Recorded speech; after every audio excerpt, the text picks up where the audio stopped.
Hello again, everyone. It's a new week, so I'm going to start with a new city, and that's going to be Miami this week. So my third of three Florida weeks. I did Tampa Bay last week. Then before that, I looked at the Florida Panthers and the Jacksonville Jaguars, and just generic Florida sports teams. But this week, it's going to be Miami. So I'm going to start the week off with the Marlins, since they're currently in a three-game series against my home country baseball team, the Toronto Blue Jays, so figure might as well start with the Marlins of the MLB. So they're 6.5 games back right now. These stats that I'm going to be talking about are going to exclude last game, so they might be off a little bit, because last night the Marlins got thumped by my Blue Jays 11-3. So I'm going to not include that game. Stanton did have his 19th homer of the season, so that's awesome for him.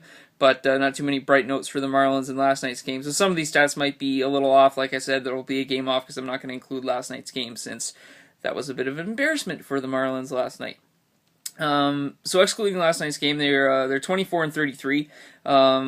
And they'll now have gone 5-5 in their last 10 games, which means they're just about 6 games back in the NL East, which is a very, very tough division. The Nationals and Mets have both been playing fantastic this year for them. The Braves, you can never really write off the Braves, even without Chipper Jones and all those all the great seasons that they've had in Atlanta. You can never really write them off, even if they are below 500. The Braves always somehow find a way to make the playoffs. I know as of recent that hasn't really been the case, but they're usually in there somehow. But the Mets and Nationals are having great years for the NL East, and the Phillies, even though they're having a bad start, you can never really write them off either. I think all 5 of these teams are great, and have potential to win this division. I do think when it comes down to August and who's going to win this division, I think it will come down to a horse race between the Mets and the Nationals.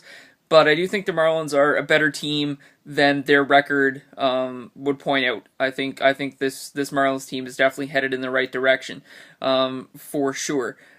Starting with the infield, I'll kind of go around the infield, start at the catcher position, and then work my way around to first base and so on and so forth. So starting with their catcher position, they got GT Realmuto, who this season's got a 224 average with a couple homers and 12 RBIs. Last season he only played 11 games, so you really can't analyze how he's going to do this season compared to last year, but he's playing okay for the catcher position. That's not usually a position you see a lot of run production come from, so I think he's doing okay there. The first baseman, you got Michael Morse and Justin Bour, kind of splitting some time between those guys. Morse is having a bad year, so that's why I think you're going to see Bour getting a lot of the playing time. Morse is only batting .211 with a couple homers and 10 RBIs this season. Last year he played with San Francisco and had a .280 average with 16 homers and 61 RBIs, so I think he was a good guy to bring into the Marlins organization for sure, but it hasn't really panned out, I think, the way they were expecting it to. But Bour is having a fantastic season. He's batting .316 with 5 homers and 10 RBIs. Last year he only played in 39 games, but in those 39 games he had a .284 average with 11 RBIs, so I definitely think he can be a first baseman for this team going forward for sure.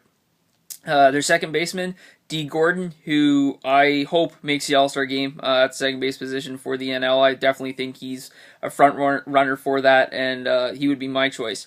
He's got a .366 average now. After last night, he had 0 for 4 last night, which you don't see him happen very often with D. Gordon at the plate. So now he's got a .366 average, which is still fantastic. That's leading the NL, so that's again why I think he deserves to get to the All-Star game for sure. Is because he's got the best average in the whole NL. He's got 16 RBIs as well as 20 stolen bases. Last year he played with the Dodgers with a .289 average and 34 RBIs with 64 stolen bases. So I definitely think he's on pace to have at least another 50+ stolen base season. And the Dodgers maybe they're kicking themselves a little bit for letting this guy go. Well, I'm not sure. We'll see what happens with that. Look at the shortstop position. I love this Echeverria kid, obviously from back in his Blue Jays days. Now I think he's a better shortstop than Reyes. I know that's arguable. He's a lot younger than Reyes. Reyes has had some injury problems, but I think if I'm the Toronto Blue Jays now, like if I were to put a team on the field today, and I had the choice between Reyes or Echeverria, obviously they're both starting shortstops. I'd want Echeverria out there. He's having a fantastic season with the Marlins. He's batting over .300. He's got 3 homers and 25 RBIs.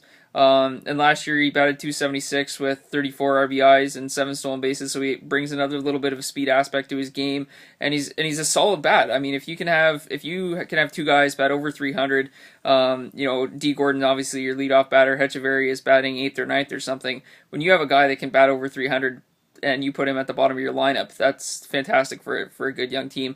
And I just recently filled out my All-Star ballot, and I put Hechavarria as a starting shortstop for the NL. So I think he's going to get some votes. I don't think he's going to start, but I think he deserves some votes, and he's going to get some.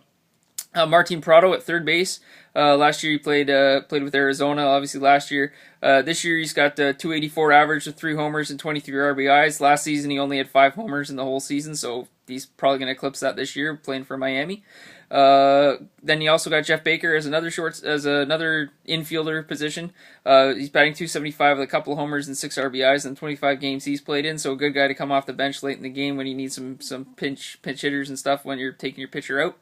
Looking at the outfielders, you got Yelich and Ichiro Suzuki, amazing veteran presence for this team. And Ichiro can still play. He's batting over 270 with a homer and 9 RBIs. Last year he obviously played with the Yankees, so he's coming from an organization with a winning mentality. And he's almost like the Tim Duncan of the MLB. When is this guy going to stop? It's not like he's old and only batting 225. Like, he's still batting over 270, and that's fantastic. Anytime you can get a guy who can bat 275 plus, he's a good guy to have in your lineup. Yelich is only batting 222 with a couple of homers and 11 RBIs, so I think he has a little more power to his bat, obviously, and a little more speed in his game than Suzuki, kind of thing. But Suzuki is having a better average, so I think it's kind of a nice 1-2 punch to have in there. Ozuna out in center field. He's got a 285 average with 3 homers and 21 RBIs. I think he's going to get some All-Star votes for sure as well. And especially when you got Giancarlo Stanton out there with you. I'll finish off position players, obviously, with Giancarlo Stanton. His average is only around like 225, so he doesn't have a great average, but he's got 19 homers and like 50 RBIs already this season. So I think he's going to get a start in the All-Star game. He's another guy I voted in, obviously, to be one of the starting outfielders for the NL All-Star team, and I think he's going to get that opportunity and deserves that shot. He's playing great.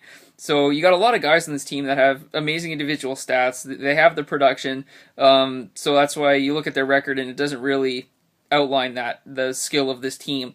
In my opinion, I think Gordon and Stanton are locks to get some All-Star votes and most likely, probably, hopefully, get the starts at their respectable positions. Hechavarria, I think, deserves some votes for sure, but unfortunately, when a team doesn't play that great, it's hard for multiple players from that team to get in. So we'll see what happens with Hechavarria and other players on this team. Like I said, I think Ozuna's going to get some votes. I definitely think Hechavarria is going to get some votes. He's got one from me. So we'll see what happens with the rest of that team and how they go forward in this month, and hopefully they can bounce back from that big loss last night to Toronto. Big loss that they had last night in Toronto. Hopefully they'll bounce back from that. Looking at their pitching, Dan Herron is a great pitcher. He's 6-2 with a 3.18 ERA so far this season. I think he can be a solid ace for this franchise. I think he has the skill. He has the skill set to do that. Phelps is 2-3. Kohler's 4-3. I think they do need something. I think they got a solid closer in Ramos. He's got a .95 ERA with 7 saves so far this season, so I think he's solid there. Alvarez being on the DL, I think, hurts them a little bit until he gets back healthy. I think he's another solid pitching option for them. But I think that's kind of where their strength isn't found, is in their pitching. Like I said, Dan Herron is a great pitcher. I think he should get an All-Star opportunity. He played last year with the Dodgers, so it's kind of funny that the arguably, obviously Giancarlo Stanton's the All-Star of the Marlins kind of thing, but I think D. Gordon is also going to be an All-Star for their team, so it's kind of ironic that the best pitcher and the best infielder on the Marlins both played for the Dodgers last year, so Miami might want to give a little thank you note over to LA kind of thing for that. Phelps also played with the Yankees last year, so another guy who comes over with Suzuki from winning organizations. Same with the Dodgers, and I think that's key for teams that are young, that are going to have a couple years where they're going to need to grow and develop, as you bring in some veterans who have come from winning organizations and have a winning mentality, because that's what you need to get into those players right off the bat. Is, yes, we're young. Yes, we're going to struggle. Yes, it's going to take a couple years. This is going to be a process. And you can't look at the division and think we can't beat the Mets, we can't beat the Nationals, we can't beat their pitching staffs. We can't beat those teams. You have to think you can beat those teams because I think you can. I think you got the lineup that can do that. I think there's a lot of versatility with speed and power in that lineup. I think Heron is a solid number one pitcher. I think they just need to find a couple more pitching elements, and then I think the Marlins would definitely be a competitor in the NL East and the National League entirety. So those are my thoughts on the Marlins. Thank you again all for watching. You can follow me on Twitter at gham614. I'll be continuing Miami week tomorrow with my look at the Miami Heat of the NBA. Seeing as James is fighting right now with the Cavs for a championship, why don't we go back to his old stomping grounds and talk about the Heat tomorrow? Thank you again. Bye-bye.